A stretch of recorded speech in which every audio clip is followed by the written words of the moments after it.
요한복음 6장. 그 후 예수님은 디베랴 바다라고도 하는 갈릴리 바다 건너편으로 가셨다. 그러자 많은 군중이 병든 사람을 고치는 기적을 보고 예수님을 따랐다. 예수님은 산으로 올라가 제자들과 함께 앉으셨다. 마치 유대인의 명절인 유월절이 다가왔다. 예수님은 수많은 군중이 자기에게 몰려오는 것을 보시고 빌립에게 이 사람들을 먹일 만한 빵을 우리가 어디서 살 수 있겠느냐 하고 물으셨다.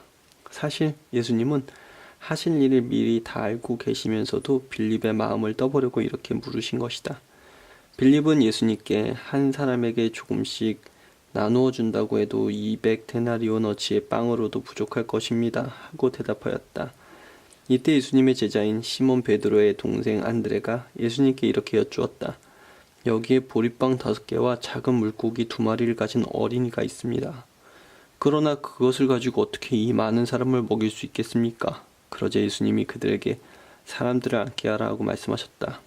그곳에는 풀이 많아 사람들이 앉았는데 그 수는 약 5,000명쯤 되었다.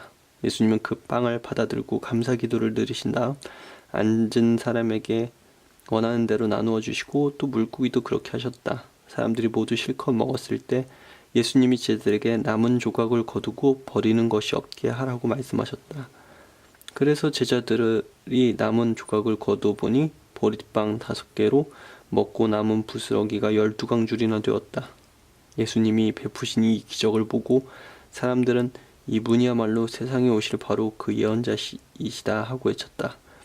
예수님은 그들이 강제로 자기를 잡아 그들의 왕을 삼으려 한다는 것을 아시고 혼자서 다시 산으로 올라가셨다. 날이 저물자 제자들은 바닷가로 내려가 배를 타고 건너편 가버나움을 향해 떠났다.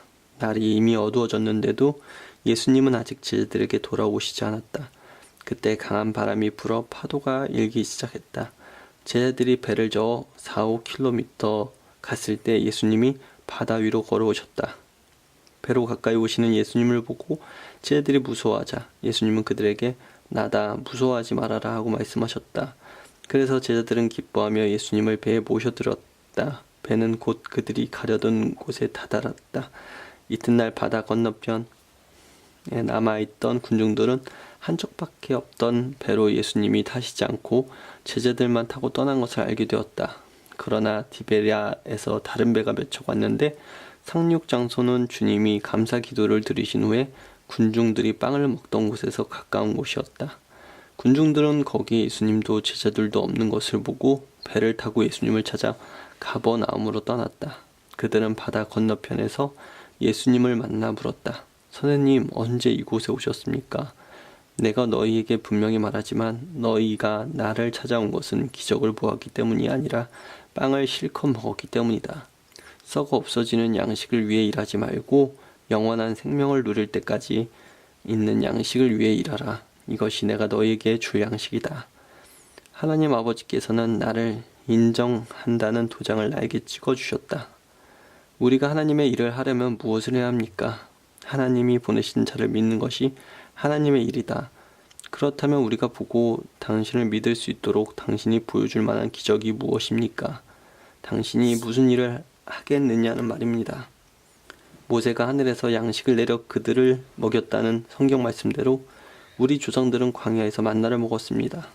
내가 분명히 말하지만 하늘에서 양식을 내려 너희에게 준 것은 모세가 아니다. 오직 너희에게 하늘에 참된 양식을 주시는 분은 내 아버지이시다. 하나님의 양식은 하늘에서 내려온 자가 세상에 생명을 주는 바로 그것이다. 주님, 그런 양식을 항상 우리에게 주십시오. 그때 예수님은 그들에게 이렇게 말씀하셨다. 내가 바로 생명의 빵이다. 내게 오는 사람은 굶주리지 않을 것이며 나를 믿는 사람은 절대로 목마르지 않을 것이다. 그러나 내가 이미 말했듯이 너희는 나를 보고도 믿지 않는다. 아버지께서 내게 주시는 사람은 다 내게로 올 것이며 내게 오는 사람은 내가 절대로 쫓아내지 않을 것이다. 내가 하늘에서 내려온 것은 내 뜻을 이루기 위해서가 아니라 나를 보내신 분의 뜻을 이루기 위해서이다. 나를 보내신 분의 뜻은 그분이 내게 주신 모든 사람을 하나도 잃지 않고 마지막 날에 다시 살리는 그것이다. 사실 내 아버지의 뜻은 아들을 보고 믿는 사람마다 영원한 생명을 얻는 것이다. 그리고 나는 마지막 날에 그들을 다시 살릴 것이다. 예수님이 내가 하늘에서 내려온 빵이다 하고 말씀하셨기 때문에 유대인들이 예수님에 대하여 수군거리며 이 사람은 요셉의 아들 예수가 아니냐, 그의 부모를 우리가 다 아는데 어떻게 하늘에서 내려왔다고 하는가 하였다. 그래서 예수님이 그들에게 이렇게 말씀하셨다. 너희는 서로 수군거리지 말아라. 나를 보내신 아버지께서 이끌어 주시지 않으면 아무도 나에게 올 수 없다. 그리고 오는 그 사람은 내가 마지막 날에 다시 살릴 것이다. 예언서에는 그들이 모두 하나님의 가르치심을 받을 것이다 라고 기록되어 있다. 아버지의 말씀을 듣고 배운 사람은 모두 나에게 온다. 이것은 아버지를 본 사람이 있다는 뜻이 아니다. 오직 하나님에게서 온 자만 아버지를 보았다. 내가 분명히 너희에게 말하지만 나를 믿는 사람은 영원한 생명을 가졌다. 나는 생명의 빵이다. 너희 조상들은 광야에서 만나를 먹었으나 모두 죽고 말았다. 그러나 하늘에서 내리는 양식을 먹는 사람은 죽지 않는다. 나는 하늘에서 내려온 살아있는 빵이다. 누구든지 이 빵을 먹는 사람은 영원히 살 것이다. 이 빵은 곧 세상의 생명을 위해 주는 내 살이다. 그러자 유대인들은 이 사람이 어떻게 자기 살을 먹으라고 우리에게 줄 수 있겠는가 하고 서로 논쟁하기 시작하였다. 그래서 예수님은 그들에게 말씀하셨다. 내가 분명히 너희에게 말하지만 나의 살을 먹지 않고 나의 피를 마시지 않으면 너희 안에 생명이 없다. 누구든지 내 살을 먹고 내 피를 마시는 사람은 영원한 생명을 가졌다. 그래서 나는 마지막 날에 그를 다시 살릴 것이다. 그것은 내 살이 참된 양식이며 내 피는 참된 음료이기 때문이다. 내 살을 먹고 내 피를 마시는 사람은 내 안에 살고 나도 그 사람 안에 산다. 살아계신 아버지께서 나를 보내셔서 내가 아버지 때문에 사는 것과 마찬가지로 나를 먹는 사람도 나 때문에 살 것이다. 나는 하늘에서 내려온 빵이다. 너희 조상들은 만나를 먹고도 죽었으나 이것은 그런 것과 같은 것이 아니다. 이 빵을 먹는 사람은 영원히 살 것이다. 이것은 예수님이 가버나움 회당에서 가르치실 때 하신 말씀이다.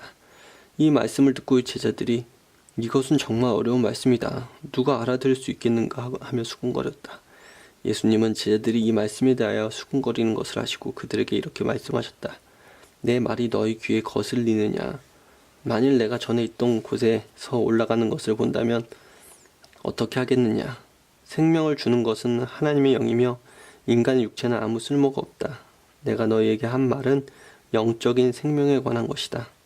그러나 너희 중에 믿지 않는 사람들이 있다. 예수님은 믿지 않는 사람이 누구며 자기를 팔아 넘길 사람이 누구인지 처음부터 알고 계셨다. 그리고서 예수님은 덧붙여 말씀하셨다. 그러므로 내가 너희에게 아버지께서 오게 해주시지 않으면 아무도 나에게 올 수 없다고 이미 말하였다. 이 말씀을 듣고 많은 제자들이 예수님을 떠나고 다시는 그와 함께 다니지 않았다.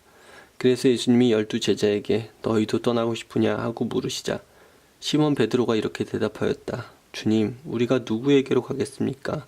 주님에게 영원한 생명의 말씀이 있습니다.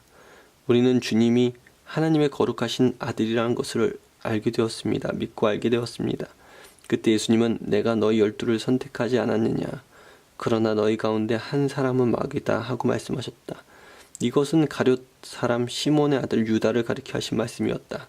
그는 비록 12 제자 중 하나였으나 예수님을 팔아 넘길 사람이었다. 7장 그 후 예수님은 갈릴리 지방에서만 다니시고 유대 지방에는 다니고 싶어 하지 않으셨다. 이것은 유대인들이 자기를 죽이려고 했기 때문이었다. 마침 유대인들의 명절인 초막절이 가까워지자 예수님의 동생들이 예수님께 이렇게 말하였다. 여기를 떠나 유대로 가십시오.